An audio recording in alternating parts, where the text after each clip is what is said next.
بسم الله، الحمد لله و الصلاة و السلام علی رسول الله و علی آله و صحبه و من والاه. بینندگان عزیز و گرامی، السلام علیکم و رحمت الله و برکاته. خوشحالم که بار دیگر در خدمت شما بزرگواران هستیم در برنامه دفاع از سنت و امروز هم میخوایم در مورد یکی دیگر از علمای بزرگوار و یکی دیگر از کتاب‌هایی که توسط این عالم فریخته نوشته شده صحبت بکنیم که در دفاع از سنت پیامبر اکرم صلی الله علیه و سلم نگاشته شده. ما تا امروز به تدوین در قرن چهارم رسیدیم و در مورد علمای بزرگواری صحبت کردیم. امروز هم میخوایم در مورد امام ابو جعفر طحاوی صحبت بکنیم که یکی از علمای بزرگوار در این رشته و در این فن هستند. و قبل از اینکه به امام ابو جعفر طحاوی و کتاب ایشون بپردازیم، عرض سلام و ادب داریم خدمت جناب دکتر. به شما خوش آمدید می‌گویم. خیلی خوش اومدید. و علیکم السلام و رحمت الله و برکاته. من هم خدمت شما و تمام بینندگان عزیز و گرامی عرض سلام و ادب دارم. جناب دکتر، میخوایم در مورد امام ابو جعفر طحاوی برامون صحبت بکنید و کتاب ایشون مشکل الاثار. برنامه امروزمون در این خصوص هست. میخوام قبل از اینکه وارد بحث بشیم یه خورده در مورد امام ابو جعفر طحاوی صحبت بکنیم و بعد وارد مبحث خودمون خواهیم شد. امام ابو جعفر طحاوی اهل روستای طحا در مصر هست و سال 238 متولد شده و سال 321 در مصر وفات کرده. ایشون یکی از بزرگان اهل حدیث و اهل فقه بوده. ایشون اساتید و شاگردهای بسیار زیادی داشتن، تألیفات بسیار زیادی داشتن و یکی از بزرگان علم حدیث هستن که انشاءالله امروز با ایشون آشنا میشیم بهتر و با کتاب ایشون که در مورد مشکل الاثار هست آشنا خواهیم شد. بفرمایید جناب دکتر، ما در خدمت شما هستیم. این امام بزرگوار چه کسی بودند؟ اسم و نسبشون، در چه زمانی متولد شدند؟ اساتیدشون کیا بودن؟ اساتید برجسته ایشون، در مورد ایشون چیا گفته شده؟ و ایشون چه کاری در این کتاب خودشون به اسم مشکل الاثار چه کاری در این کتاب انجام دادن؟ بله، سوال بسیار بجایی است و بحث مطلب بسیار قشنگ و زیبایی است. همچنان که فرمودید امام ابو جعفر طحاوی در قرن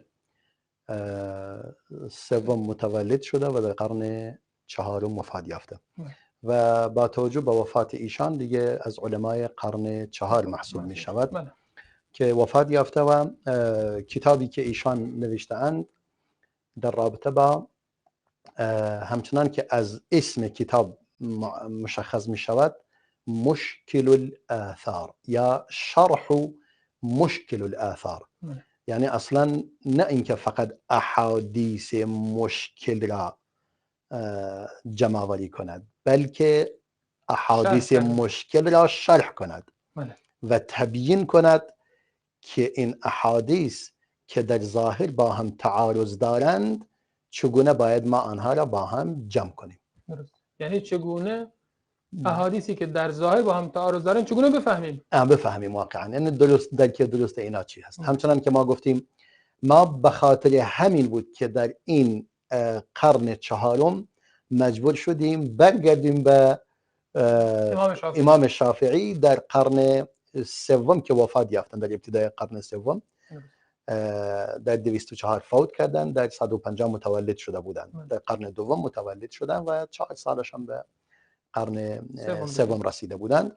اونجا اولین کسی که در این رابطه احادیث را جمع آوری کرده بود امام شافعی بود که به اسم اختلاف الحدیث.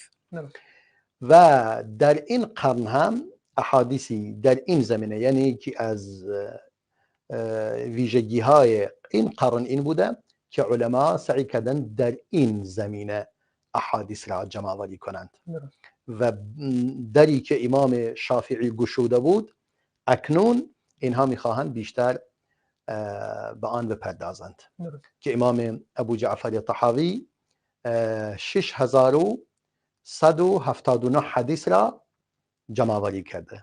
یعنی خیلی زیاد است، یعنی چند برابر کتاب امام شافعی، یعنی خیلی، یعنی شاید 6 برابر اون کتابی است که امام شافعی جمع آوری کرده است. و این هم خیلی مهمه برای کسایی که در فهم احادیث براشون مشکل پیش میاد. بله.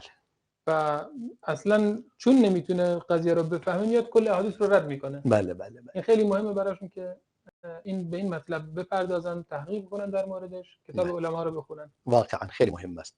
حالا به همین خاطر من احساس میکنم یکی از این احادیثی که احادیث مشکل الاثار است، هرچند ما باید به بحث خود امام ابو جعفر بپردازیم، ولی یک نمونه از این احادیث را میایم بررسی میکنیم.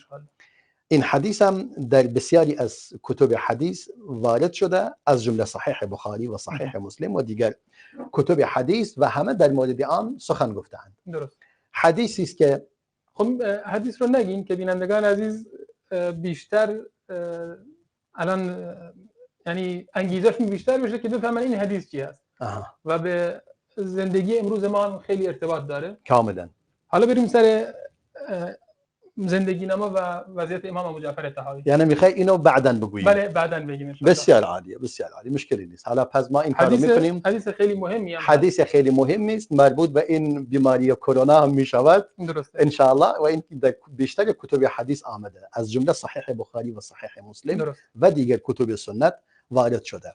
و کار امام طحاوی این بوده که این نوع احادیث را شرح میکند و تبیین میکند و مشخص میکند که چگونه باید این حدیث را فهمید. درست.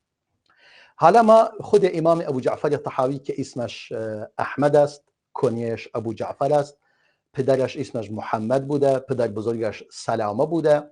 امام ذهبی در کتاب سیر اعلام النبلا وقتی که در مورد این بزرگوار سخن میگوید میفرماید الامام العلامه الحافظ الكبير محدث الديار المصرية وفقيهها ابو جعفر احمد. تا پس این القاب را برایش بیان میکند. امام است، علامه هست، یک حافظ کبیر، یعنی حتی به این بسنده نکرده بگوید الحافظ. برای بیشتر این محدثین فقط میگفت الحافظ، ولی اینجا گفته الحافظ الکبیر. یعنی این کتاب مشخص کرده در چه جایگاهی است. بعدا خود امام طحاوی هم مسئله برایش پیش میاد با یکی از اساتیدش که امام مزنی است، داعی خودش هم هست. امام مزنی میگه شما هیچی نکرده اید. حالا میگوید اگر وقتی که اولین کتاب را تألیف میکند میگه اگر امام مزنی الان زنده بود حتما این کفاره قسمشو میداد. حالا کفاره قسمشو میداد. حالا در واقع اینجوریه. امام این مرد بزرگوار، اینم جالب بود که این نکته بعداً بهش میپردازیم بیشتر، که میگوید علامه هست، حافظ کبیر هست، محدث سرزمین مصر هست و فقیه مصر.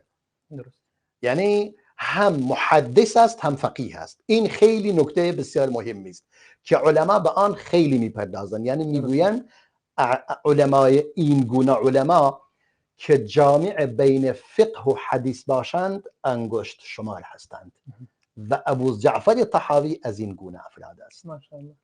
این خیلی مهم است. بعدا اهل مصر است، از قبیله ازد است، بعدا از قبیله حجری است و در اصل بر مذهب امام شافعی بوده، بعدا بر مذهب امام ابو حنیفه بالاخره مستقر شده بر مذهب ابو حنیفه. امام مزنی شافعیه. بله، امام مزنی دیگه یکی از مهمترین شاگردان امام شافعی بوده که به اجماع میگویند المجتهد، یعنی لقب مجتهد برای او دیگه بکار میبرند برای امام مزنی. و امام شافعی میگوید اگر مزنی با شیطان مناظره کند شیطان را شکست میدهد. یعنی خیلی قوی بوده تو مناظره و تو علم، عالم بسیار بزرگواری بوده.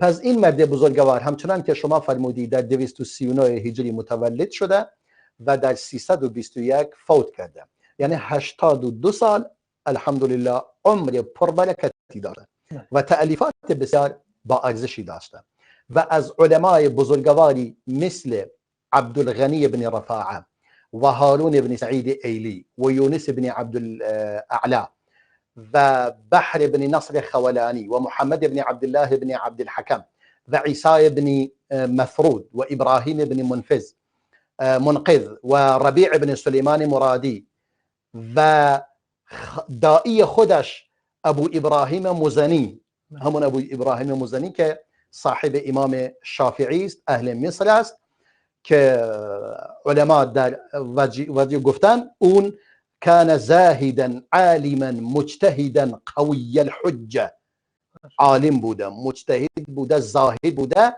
حجتش قوی بوده. شافعی در موردش میفرماید که در سال 264 وفات میکنه، یعنی دقیقاً 60 سال بعد از استادش، بعد از امام شافعی فوت میکند و این در طبقات کتب یعنی طبقات شافعیه اینجوری بیان میکنه. یعنی سبحان الله 60 سال پس از امام شافعی فوت میکنه. بله. و امام شافعی در اون زمان بهش گفته تو اگر با شیطان مناظره بکنی. بله.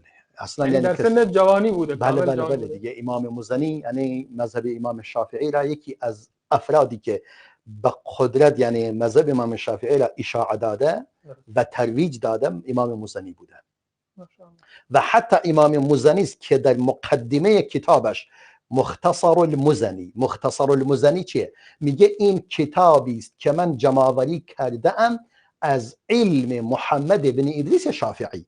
یعنی این مختصر المزنی مثل این که یک مختصری در آنچه در کتاب الام وجود دارد به صورت مختصر و فشرده در مختصر امام مزنی وجود دارد و در اینجا امام مزنی از امام شافعی نقل میکند که میگه من نهی میکنم از کسی که بیاید منو تقلید کند بدون این که دلیل من را بداند.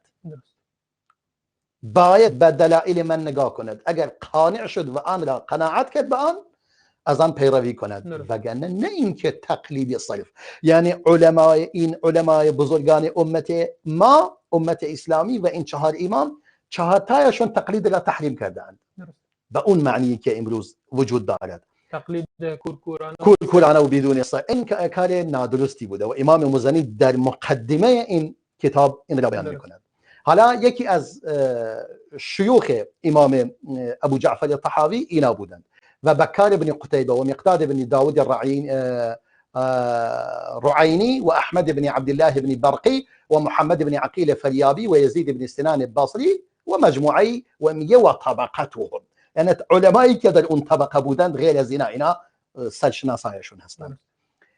و امام ابو جعفر الطحاوی در علم حدیث و در علم فقه بسیار یعنی بروز کرده، در واقع نابغه بوده، سلامت بوده در این دوتا. و نزد احمد بن عمران حنفی که قاضی بود یعنی تفقه خیلی خوبی کرده و شروع کرد به جمع‌آوری احادیث و به تألیف و تصنیف و علمای زیادی هم از او حدیث روایت میکنند، از جمله یوسف بن قاسم میانجی و ابو قاسم طبرانی و محمد بن بکر بن مطروح و احمد بن قاسم خشاب و ابو بکر بن مقرئ و احمد بن عبد الوارث الزجاج و عبد العزيز بن محمد الجوهري وقاضي سعيد وابو الحسن محمد بن احمد اخميمي ومحمد بن حسن بن عمر التنوخي ومحمد بن مظفر، يعني خير فلاطان وخلق سواهم من الدماشقه، يعني اهل دمشق علماء فراوانی از اهل دمشق و مصر والرحالين في الحديث و کسانی که دنبال کسب حدیث مسافرت میکردند و اینور و اونور میرفتند و این خودش به شام مسافرت کرده در سال 268 و به ابو حازم را ملاقات نموده و نزد او هم تفقه نموده، علم فقه را دریافت نموده که عالم بسیار بزرگی بوده و اینها را بالاخره ابو سعید بن یونس بیان نموده و میفرماید عداده فی حجر الازد، یعنی این از قبیله ازد محسوب می شود. و این شخص چگونه بوده؟ حالا میفرماید و کان ثقة ثبتا فقیها عاقلا لم یخلف مثله. میفرماید خودش یک انسان ثقه‌ای بوده و ثبت و مورد اطمینان بوده و فقیه و عاقل بوده و کسی مثل خودش را بعد از خود به جا نگذاشته. ماشاءالله. این مطالبی است که در مورد امام ابو جعفر، یعنی ما این مطالب را که بیان میکنیم دیگه مشخص میشود چه کسانی پروردگار اینها را برای دفاع از سنت رسول الله صلی الله علیه و سلم گماشته. این بود که من همیشه این را تکرار میکنم وقتی که میگوین احادیث زیادی برای علی، یعنی احادیث مکذوب و جعلی درست کردن، میفرماید مشکل نیست، یعیش لها الجهابذه، جهابذه برای آن زندگی میکنند و آن را در واقع ابطال میکنند. درست. بعدا ابو اسحاق در طبقات فقها برای ما بیان میکنه، شیخ ابو اسحاق میفرماید ابو جعفر طحاوی ریاست اصحاب ابی حنیفه در مصر، یعنی دیگه وقتی که او در مصر بروز کرد تمام دیگه کسی دیگری نبود، به عنوان یعنی رئیس فقه ابو حنیفه ابو جعفر طحاوی شد.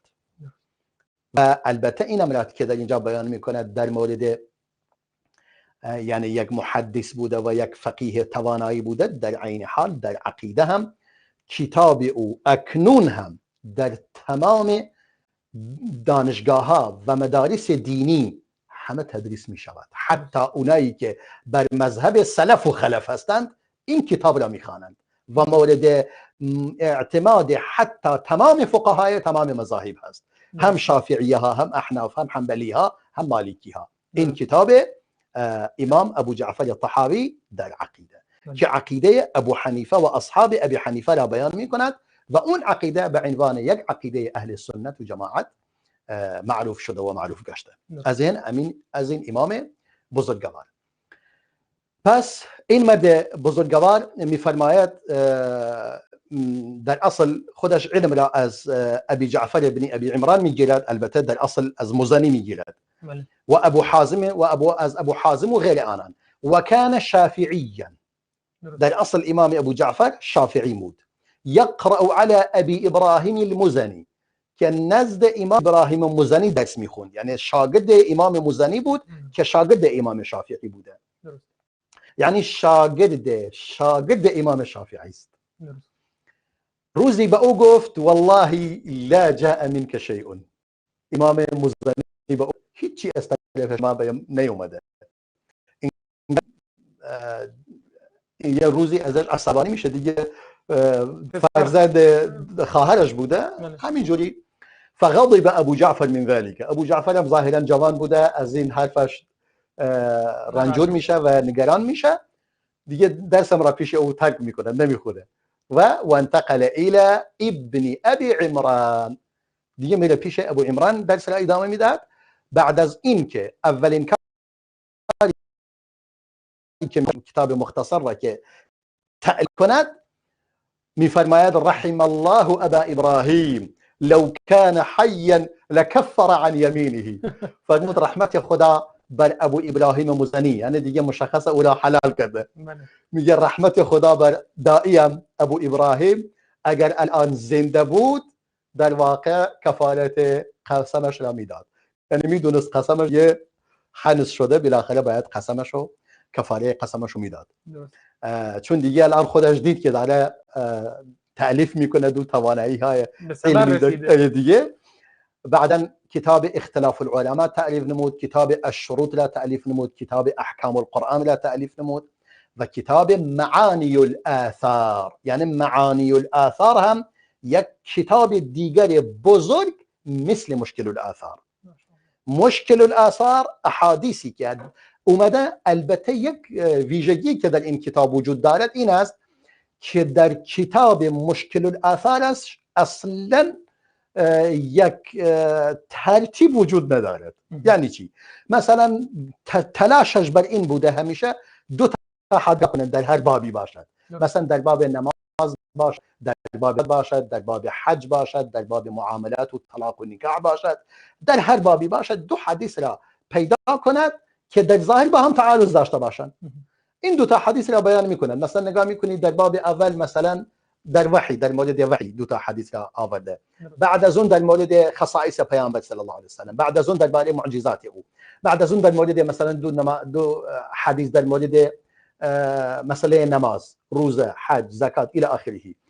دو حدیث را پیدا میکند که در ظاهر با هم نوع اختلاف دارند، میآید بعداً بررسی میکند از نظر لغوی از نظر معنوی کاملا، اولا به شرطی که احادیث در حد هم باشند، هر دو صحیح باشند و در ردیف هم باشند، و اگر ضعیف دیگه هیچ ضعیف دیگه مخالفت حدیث صحیح هیچ فایده ای نداره، هیچ مشکلی نیست.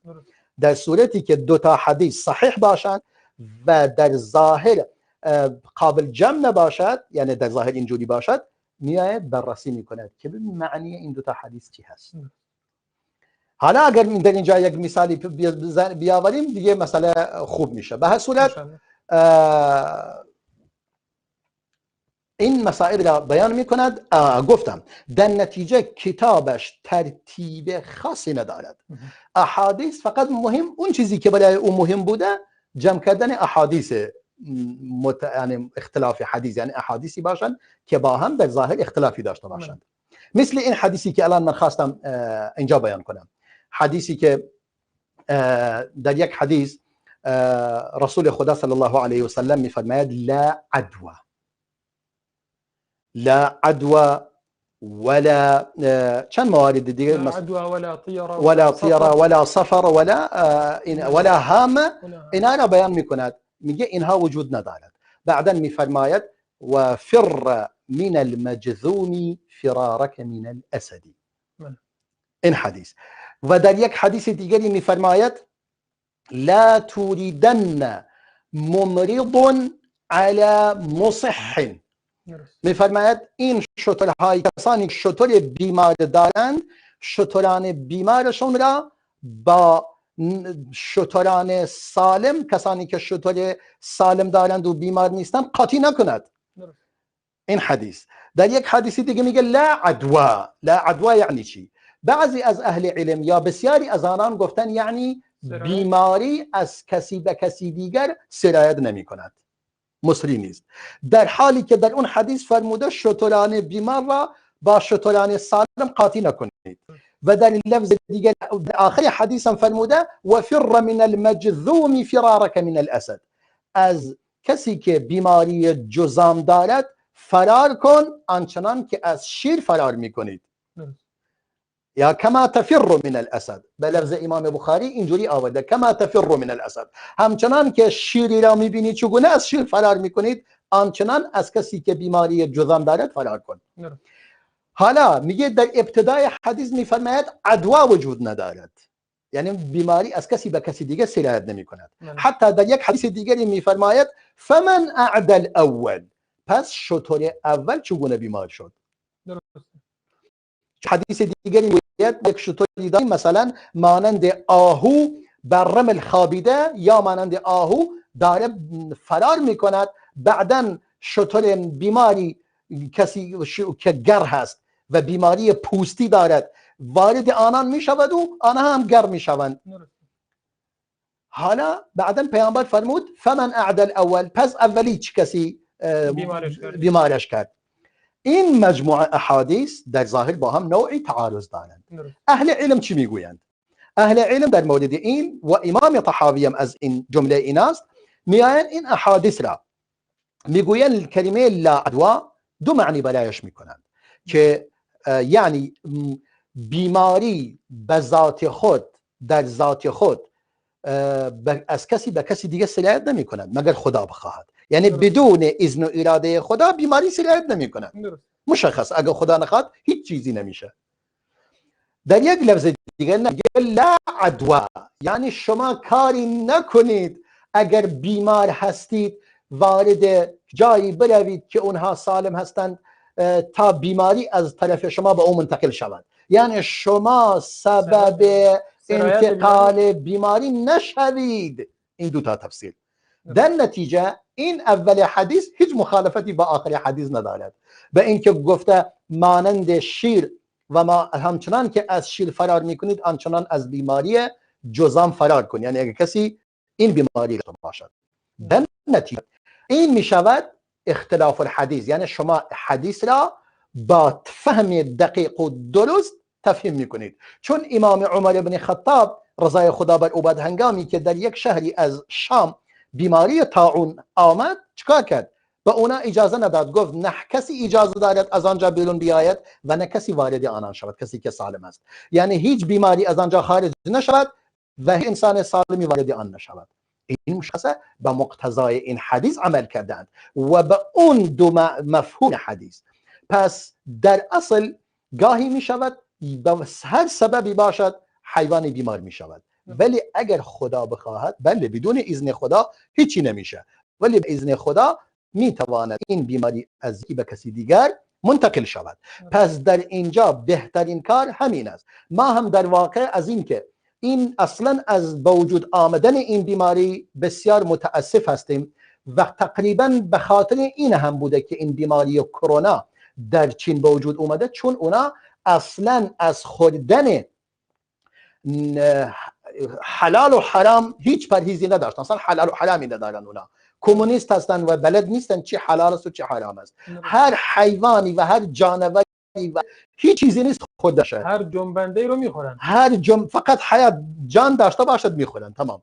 روح داشته باشد و جانور باشد، هر جانوری را میخورن، که سبب شد این بیماری صعب العلاج را به وجود آورده. یا صعب العلاج یا بگوییم در واقع لا علاج، که ظاهرا صعب العلاج است، برای بعضی که شفا می‌یابند که اگر بنیه قوی داشته باشند. در نتیجه الان این بیماری با تأسف فراوان به ایران منتقل شده و این هم دلیل دیگری از بی‌کفایتی این حاکمان مملکت ما هست. در ابتدای کار آن را انکار می‌کردند و می‌گفتند چنین چیزی وجود ندارد، اما اکنون تعداد بسیار زیادی در واقع به آن مبتلا شده اند که در حدود الان 43 نفر در ایران مبتلا شدند، ثابت شده. یعنی 43 نفر، 14 نفر هم وفات کردند. 14 نفر وفات کردند که تعدادی مثلا از این اونایی که وفات کردند تعدادی که قسمت بیشترش در قم بوده.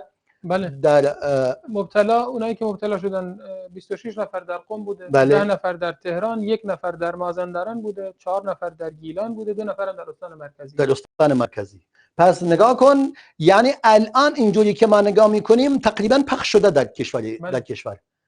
و متاسفانه به خاطر این قضیه امامزاده ها و این مسائل مردم زیاد با هم قاطی میشن و این مسئله، این بیماری خیلی زود منتشر میشه در ایران. بله. برای همینه در قم خیلی زود منتشر شده. بله بله. هم جمکران اونجاست، هم معصومه اونجاست و هم حوزه علمیه اونجاست که بله.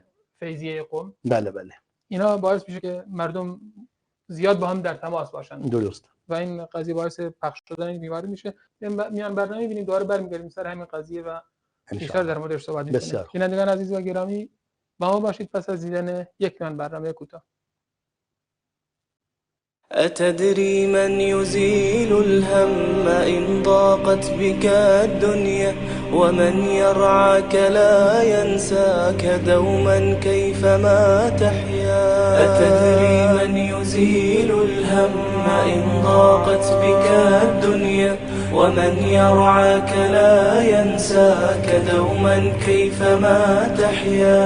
ومن يرعاك لا ينساك دوما كيفما.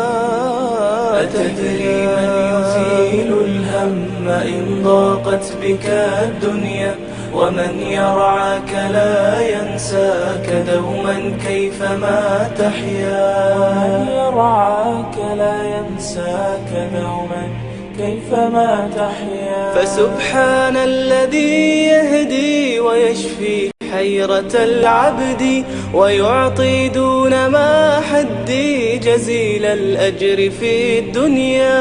فسبحان الذي يهدي ويشفي حيرة العبد ويعطي دون ما حدي جزيل الأجر في الدنيا. جزيل الأجر في الدنيا.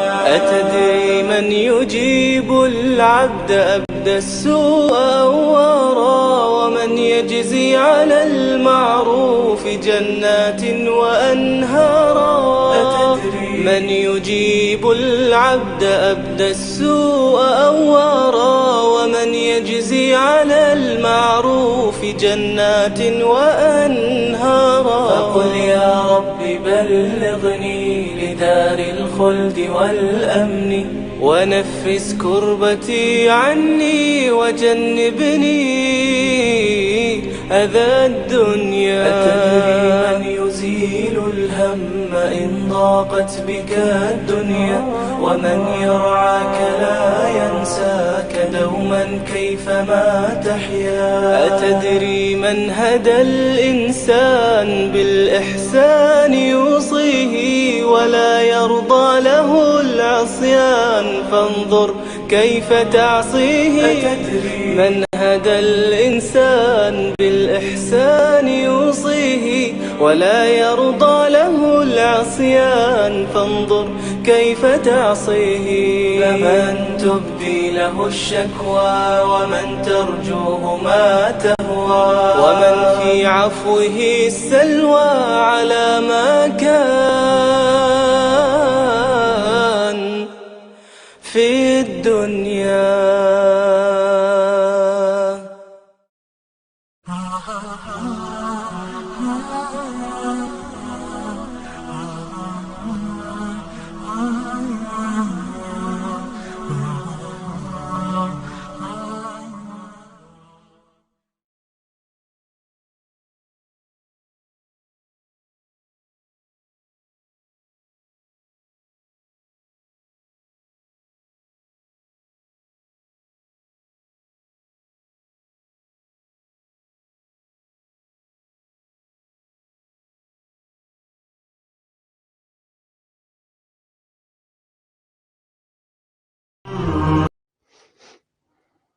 مثلا دوباره شنوندگان عزیز و گرامی، در مورد این حدیث میخوایم صحبت بکنیم که پیامبر صلی الله علیه و سلم در یک جا فرموده که بیماری مسری وجود نداره و در جا هم فرموده که از کسی که بیماری جذام داره فرار کنه همونطوری که از دست شیر فرار میکنی. به معنی این است که بیماری بهت سرایت میکنه.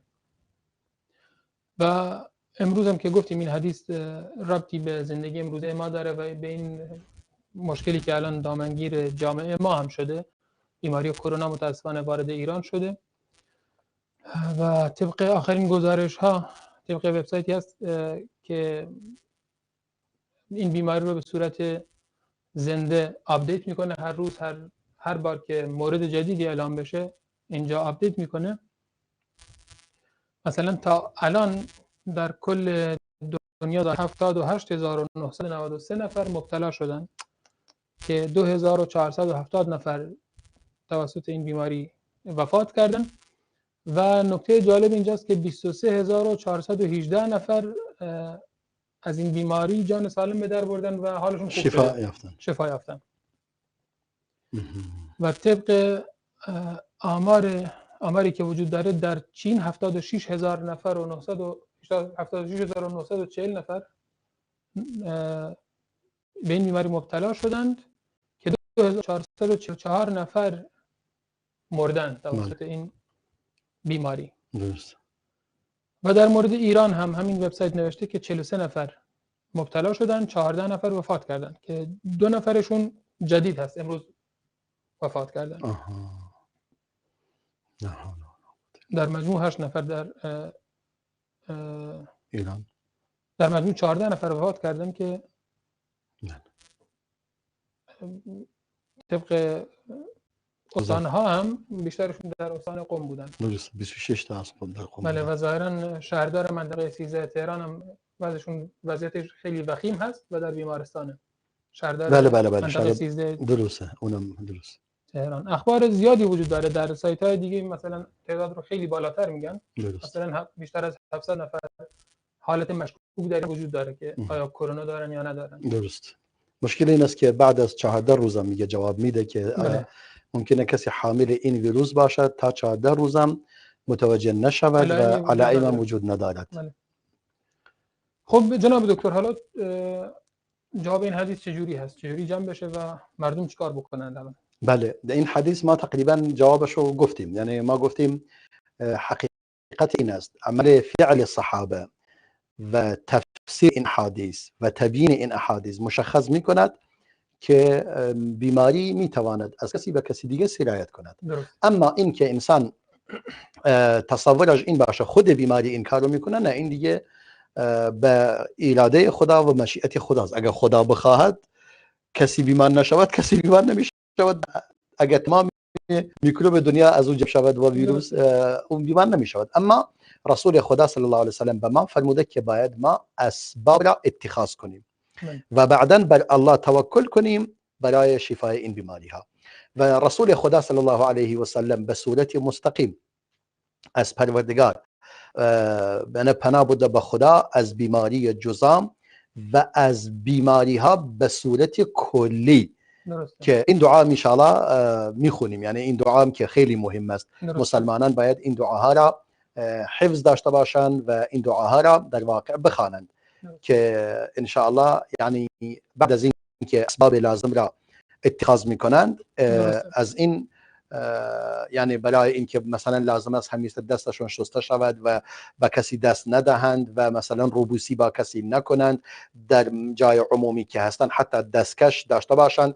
اگر دستشون به جای لمس کردن اونجا دستشون مثلا لخت نباشد و ماسکم بزنند. و ماسکم الان که تو داروخانه ها مثل این که نیروهای سپا خودش همه را برای خودشون در واقع انبار کرده اند و احتکار کرده اند و دارن با قیمت بسیار بالایی به مردم مسکین میفروشند. متاسفانه دیگه اما دیگه خیلی راحت فرصت طلبی همیشه. بله، کارشون فرصت طلبی است که به لطف پروردگار در این انتخابات یک نه کامل از تمام ایران به آنان داده شد و ثابت شد تعداد خونه‌ای که با این مزدوران این دولت، تمام مزدوران این دولت 1% هم نمیشن. یعنی تمام همه اون کسانی که رفتند و فقط مشارکت کردن برگر داخل صندوق ریختن و اینا کمتر از 10% رفتن، کمتر از 10%. حالا ما بگیم 1% از اون خود اونا باشد، 1% این افراد و با بسیار زیاد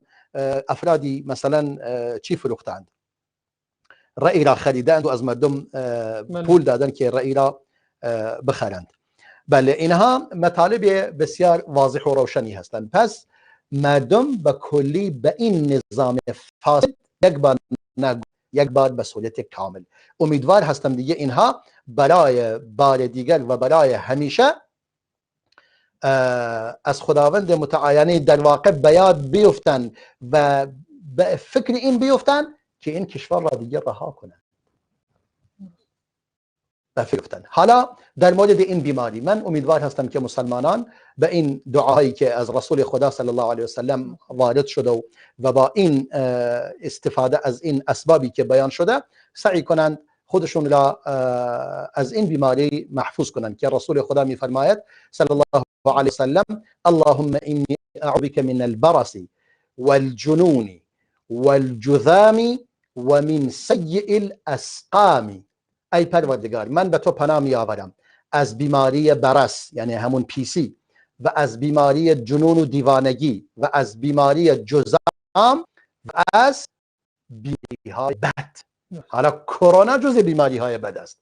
و من سیء الاسقام، اسقام جمع سقم است، سقم یعنی مرض و بیماری و سیء اسقام یعنی بیماری های بد. یعنی انسان مسلمان به خدا پناه ببرد از این. و یک دعای دیگری که انسان وارد هر مکانی و هر جایی می شود سنتش بگوید: اللهم انی اعوذ بک بکلمات اللهم انی اعوذ بکلمات الله التامات من شر ما خلق. اعوذ بکلمات الله التامات من شر ما خلق. 3 بار این دعا را بخواند پناه میبرم به الله، به کلمات کامل الله از شر تمام آفریده ها. یعنی اون شری که خدا آفریده در خلق کرده در میان آفریده هایش.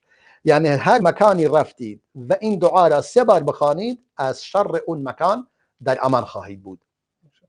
و بسم الله الذي لا يضر مع اسمه شيء في الارض ولا في السماء وهو السميع العليم بخواند 3 بار و مخصوصا هر صبح و هر شام یا هر صبح و بعد از عصر تا غروب خورشید این دعاها را بخواند، هر کدوم 3 بار که سنت است. دعای صبح و شام که انسان بخواند از بیماری ها و از بسیاری از این مصائب نجات پیدا می کند. و خواندن سوره اخلاص و فرق الناس 3 بار صبح و 3 بار شام بخواند ان شاء الله به امید پروردگار از آن نجات پیدا میکند و به آن مبتلا نخواهد شد. و این حدیث هم آنگونه تبیین می شود که اهل علم امر را به این صورت تبیین می کنند که بیماری در ذات خود سرایت نمی کند، اما اگر خدا بخواد سرایت می کند و خودش فرموده باید مانند شیر از آن بگریزید و با آن قاطی نشوید و سالمها را با بیمارها را با سالمها قاطی نکنید و اینها همه دلیل بر این است که باید انسان پرهیز کند. و این چیزی بوده که رسول خدا صلی الله علیه و سلم 1400 سال پیش این توصیه ها را به امت اسلامی کرده و صحابه امر را تطبیق کردند و امر را اجرا نمودند. و ظاهرا اولین قرنطینه هم که امام عمر انجام داده، فرموده کاملا مردمی که در بحر هستند ازش خود نشند و کسی جدید وارد اون منطقه نشه. بله این بود که بله. و یک نکته دیگه، چرا پیامبر صلی الله علیه و سلم فرمود در ابتدا فرمود که بیماری مصری وجود نداره، یعنی سرایت نمیکنه بیماری. ظاهرا مشرکین این گونه تصور داشتن که خود بیماری بالقوه و بالفعل میگه من میخوام منتقل بشم به کسی دیگری. یعنی اونا نمیگفتن که خداوند متعال این رو مقدر کرده و به بیماری اجازه داده. به خواست خدا، به اراده خدا این کار انجام میگیرد. نه آخر ما گفتیم دو تفسیر داره این لا عدوا. لا میتواند اینجوری تفسیر کنید که عدوا وجود ندارد، یعنی بیماری از کسی به کسی سرایت نمی کند. حالا اگر اینجوری تفسیر کردیم یعنی چی؟ یعنی با خودی خود سرایت نمی کند اگر خدا نخواهد. بدون اراده خدا نمیشه. معنی دیگرش این است یعنی لا عدوا، یعنی کسی سبب انتقال بیماری نشود. درسته. یعنی چی؟ یعنی شما کاری نکنید اگر بیمار هستی خود را در میان کسانی که سالم هستند قرار دهید و آنان را بیمار کنید، یعنی این کار رو انجام ندهید. اگر شتر بیماری دارید اون شتر را در میان شتران سالم قرار نده. اگر حیوان بیماری دارید این کار رو نکن. این لا عدوا. این لا عدوا، یعنی شما، یعنی این بهش میگه نفی است اما به معنی نهی است. یعنی در واقع این نیست، یعنی شما این کار رو نکنید. شما نکنید این کار رو. این در سنت هم وجود دارد، یعنی در لغات عرب هست. گاهی نفی میکند منظور نهی است. درست. پس مثلا گاهی مثلا دستور مثلا اصلا خبر میدهد چیزی، مثلا میگه والوالدات یرضعن اولادهن، مادران به فرزندان خود شیر میدهند. در اصل این منظور این است باید مادران شیر بدهند به فرزندان خود. ولی چون طبیعت نیازی به گفتن نداره خودشون این کارو میکنند دیگه از اونها خبر میدهد. وگرنه در اینجا جای این است که به آنان دستور بدهد، اما چون این به تبع هر مادری خودش این کار رو میکنه دیگه نیازی نیست عمل کند. درست. در نتیجه اینم شبیه این است که در اینجا میگه عدوان نیست، یعنی شما حق ندارید سببی شوید برای انتقال بیماری از کسی به کسی دیگر. بله. این مطلب به این صورت حل می شود، یعنی این اختلاف این احادیث و جمع آوری این احادیث. در نتیجه الان ما بحث امام طحاوی میکنیم و به نظرم باید به اصل کتابش برگردیم و مقداری بیشتر در مورد او مطالبی بیان کنیم. علما میگویند اگر کسی به تألیفات این امام بزرگوار نگاه کند، هذا الامام میداند جایگاه علمی اون شخص و گستردگیش علم او برای هر کسی روشن و مشخص می شود. بعداً مطلب دیگری که خیلی قشنگ و زیباست، میگه حال این شخص اینقدر اولا بعداً قاضی می شود، یعنی بجای ابو عبیدالله محمد ابن عبده جانشین او می شود و قاضی مصر می شود. در سال 270 و چند قاضی می شود امام ابو جعفر طحاوی و حالش اینقدر یعنی بالا می رود که روزی میگه یک مردی که اهل علم بود نزد قاضی ابن ابو عبده حاضر می شود، میگوید راستی ابو عبیده ابن عبدالله ابن مسعود از مادرش چه چیزی را روایت کرده؟ از اون سوال پرسید، اونم هیچی در ذهنش نبود. امام ابو جعفر طحاوی میگوید من گفتم فقلت انا، گفتم من بگویم. گفتن خیلی خوب. گفت من خودم از او روایت میکنم. میگه حدثنا بکار بن قتیبه، یعنی میگه من خودم از او حدیث روایت میکنم. حدثنا بكار بن قتيبة، میگه بكار بن قتيبة برای ما حدیثی را روایت کرده. احمد بن ابو احمد الزبيري، بعدا سفيان از عبدالعلى الثعلبي از ابو عبيده از مادرش، اونم از پدرش، که رسول الله فرمود صلی الله علیه و سلم ان الله لا يغار للمؤمن، ان الله لا يغار للمؤمن فليغر. پروردگار غیرت دارد، پس اهل ایمانم غیرت بورزد. مانعی نیست. یعنی چون پروردگار، غیرت پروردگار در چیست؟ در صحیح بخاری آمده، چون ان الله یغیر و غیرت الله انه حرم الفواحش. چون پروردگار غیرت دارد تمام فواحش را حرام گردانیده. پس انسانم اگر غیرت داشته باشد هیچ اشکالی ندارد، انسان مؤمن. و در یک حدیث دیگری میفرماید ان الله یغار و غیرت الله ان یأتی المؤمن حرم الله. پروردگار غیرت می‌ورزد. غیرت خدا زمانی است که مؤمن گناه کند. در اونجا پروردگار راضی نیست و راضی نمی شود به گناه و معصیت، و در اونجاست که پروردگار راضی نیست به این کار و غیرت می‌ورزد. و اگر انسانی هم غیرت بورزد کار پسندیده ایه، هیچ مشکلی نیست. یعنی یک این امری است شرعی. این حدیث را از او روایت می‌کند. بعداً این آقا سوال کرد، گفت ما تقول و ما تتکلم به، شما چه داری میگی؟ چی میگی؟ گفتم مگه چی شده؟ میگه من دیشب شما را دیدم در جمع فقها، در میدان فقها بودی، الان شما میبینیم در میدان اهل حدیث هستی و قل من یجمع ذلك. خیلی افراد کمی هستن این گونه باشند. میگه منم گفتم هذا من فضل الله و انعامه، این فضل خدا بوده شامل حال من بوده و از نعمت پروردگار بوده که شامل حال من شده. و این راه بزرگواری امام ابو جعفر طحاوی. هرچند من در ابتدا تقریبا مطالبی را در مورد کتاب مشکل الآثارش هم گفتم، ولی اکنون دوست دارم که از زبان خود ایشان، یعنی خود امام ابو جعفر طحاوی، برای ما در مقدمه کتابش بیان میکنه. 10 دقیقه وقت داریم اگر بشه؟ خیلی خوبه، این 10 دقیقه به نظرم کافیه، مشکلی نیست. ان شاء الله سعی میکنیم. میفرماید من نگاه کردم به احادیثی که روایت شده از رسول خدا صلی الله علیه و سلم با سند مقبول، یعنی اون احادیثی که با سند مقبول روایت شده، اونایی که اهل تثبت روایت کرده اند و اهل امانت روایت کرده اند و با صورت درستی آن را ادا کرده اند، دیدم مواردی را در آن یافتم که علم به آن کم است. یعنی بیشتر مردم نسبت به آن علم زیادی ندارند. به همین خاطر فمال قلبی الى تأملها، میگه قلبم متمایل شد به این که به این مسئله بیندیشم، و تبیین ما قدرت علیها من مشکلها، و بیایم آن را تبیین کنم تا اندازه‌ای که توانم هست مشکل آن را برطرف کنم. یعنی اگر این احادیث در بین این احادیث الفاظی وجود دارد که با هم نوعی تعارض دارند، نوعی اختلاف دارند، بتوانم آن را برطرف کنم و احکامی که در آن وجود دارد استخراج کنم و دیگه سعی کنم مطلب را به گونه‌ای در این کتاب بیان کنم، نگویم آقا به فلان جا مراجعه کنید، همونجا بیان کنم.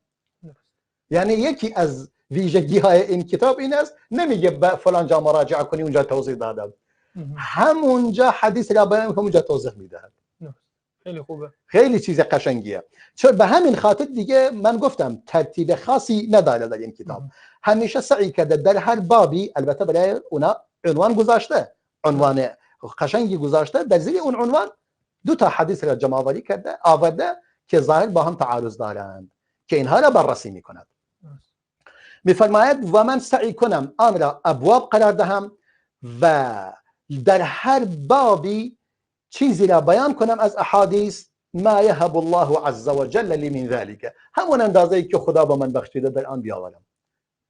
خیلی جالب صحبت میکند. همان اندازه‌ای که خدا از علم و دانش به من بخشیده آن را بیان کنم. حتی ابین ما قدرت علیه منها، تا اون چیزی که توان دارم از آن بیان کنم. خیلی داره با احتیاط و تواضع داره صحبت میکند.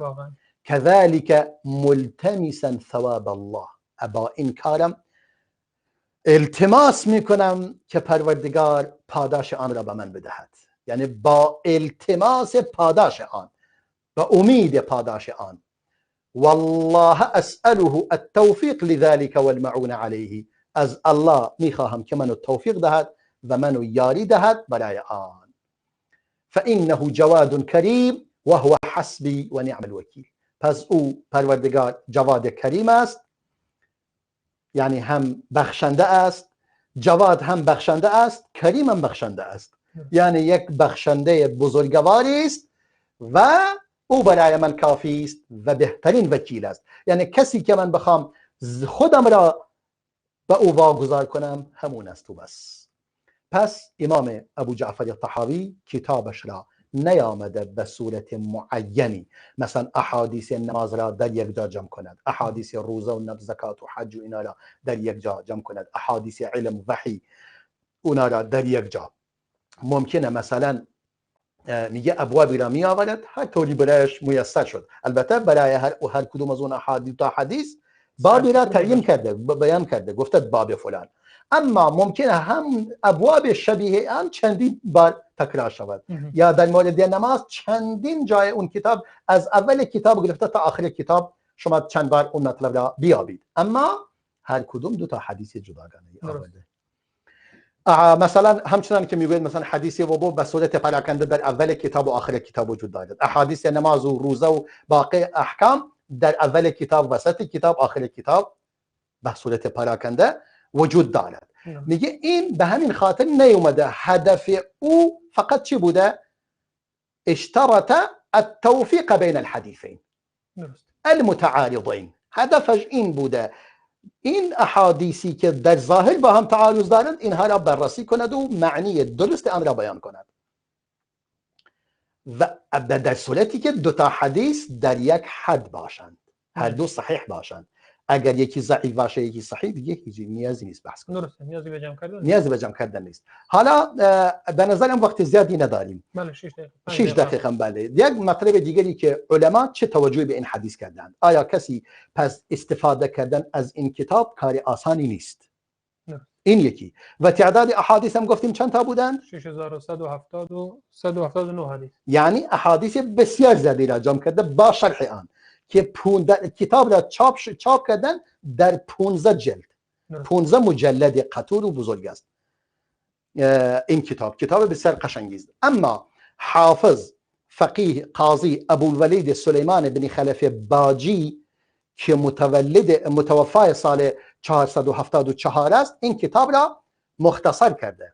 اهل اندلس است. اختصار قشنگ و زیبایی کرده و سعی کرده احادیث را، مثلا احادیث نماز را در یک جا جمع کند، احادیث روزه را در یک جا جمع کند، یعنی کاملا آن را مرتب کند بدون اینکه به معانی آن آسیبی برساند.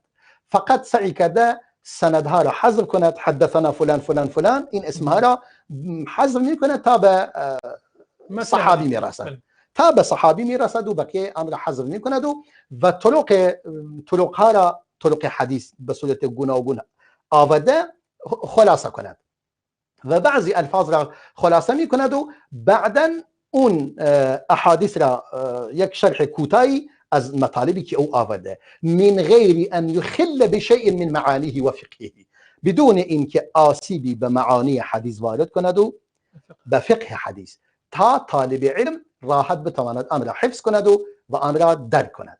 بعداً همین مختصر را ابو المحاسن یوسف بن موسی حنفی دوباره این را مختصر می کند و آن را اسمش می گذارد المعتصر من المختصر من مشکل الآثار. معتصر یعنی فشرده شده، چکیده در واقع، یعنی چکیده ای از مختصر مشکل الآثار. و این هم این مطلب را کاملا بیان می کند. و اون مسئله‌ای که من گفتم در مورد یعنی این خلاصه مطالبی بود که در این کتاب وجود دارد و حدیثی هم که گفتم انسان سعی کند اون حدیثی که رسول خدا صلی الله علیه و سلم، یک حدیث قشنگی وجود دارد که امام انس بن مالک روایت میکند که رسول خدا صلی الله علیه و سلم در دعایش بسیار زد این دعا را میفرمود، اللهم انی اعوذ بک من العجز والكسل والجبن والبخل والهرم والقسوة. پروردگارا من به تو پناه میآورم از ناتوانی، از سستی، از ترسویی، از خسیسی، از پیری انسان فرسوده شود و ناتوان شود و از قسوت قلب و سنگدلی و از غفلت و العیلتی و از اینکه فقیر باشم و ناتوان برخواستن به نفقه خانوادم نباشم و از ذلت و مسکنت، یعنی از ذلت و خاری و پناه میآورم به تو من الفقر والکفر والفسوق. پروردگارا از کفر، از فقر، از کفر، از فسق و الشقاق و النفاق، از اختلاف و نفاق به تو پناه میآورم و السمعة و الریائی. همه را تکرار کرده. سمعه و ریا دیگه معنی تظاهر در اعمال و ریاکاری و تظاهر که در ایران بسیار زیاد است در میان این فضلای نافاضل. و اعوذ بک من الصمم والبکم والجنون. و پروردگارا من به تو پناه میآورم از کری، از گنگی لال شدن و از جنون و بیماری جنون والجذام والبرص و سیء الاسقام. و به تو پناه میآورم از جذام، یعنی بیماری جذام که به فارسی هم جذام میگویند، و بیماری پیسی و برص و سیء الاسقام و بیماری بد، بیماری های بد. یعنی این دعایی بود که من خواستم کامل حدیث را بیاورم، همین بود. این حدیث هم حدیث صحیحی است که امام حاکم آن را تصحیح نموده و در دیگر کتاب های حدیث هم این کتاب آمده، در سنن ابو داود و نسائی این حدیث هم آمده، ولی به این تفصیل در مستدرک امام حاکم آمده که همه احادیث با هم جمع باشد. و این دعای بسیار قشنگی است و بسیار مهم است و امیدوار هستم که مسلمانان و مردم شریف ایران بتوانند در برابر این بیماری مقاومت کنند و هیچ کدوم از آنان به این بیماری آلوده نشود و سعی کنند اون در واقع پرهیزهای لازم و اون اسبابی که باید برای جلوگیری از این بیماری و آلوده نشدن به این بیماری، مبتلا نشدن به این بیماری بتوانند آن را اتخاذ کنند تا افراد کمتری مبتلا شوند و افراد کمتری در واقع این گرفتاری را داشته باشند. درسته، جزاکم الله خیر جناب دکتر. خیلی از مطالب شما استفاده کردیم و از شما تشکر میکنیم که در این برنامه حضور داشتید. خواهش میکنم. خیلی دارید نه دیگه من غیر از اینکه امیدوار هستم پروردگار ما را یاری دهد و توفیق دهد بتوانیم این مطالب را یکی پس از دیگری بیان کنیم و بتوانیم دیگر مطالب دیگر و در قرنهای دیگری که وجود دارد ان شاء الله این مطالب را به آخر برسانیم و موفق و سربلند باشیم. جزاکم الله خیر. بینندگان عزیز و گرامی، از اینکه تا این لحظه با ما بودید از شما بزرگواران تشکر میکنیم. دیگر شما را تا دیدار دیگر و برنامه دیگر به الله تعالی میسپاریم. السلام علیکم و رحمت الله و برکاته.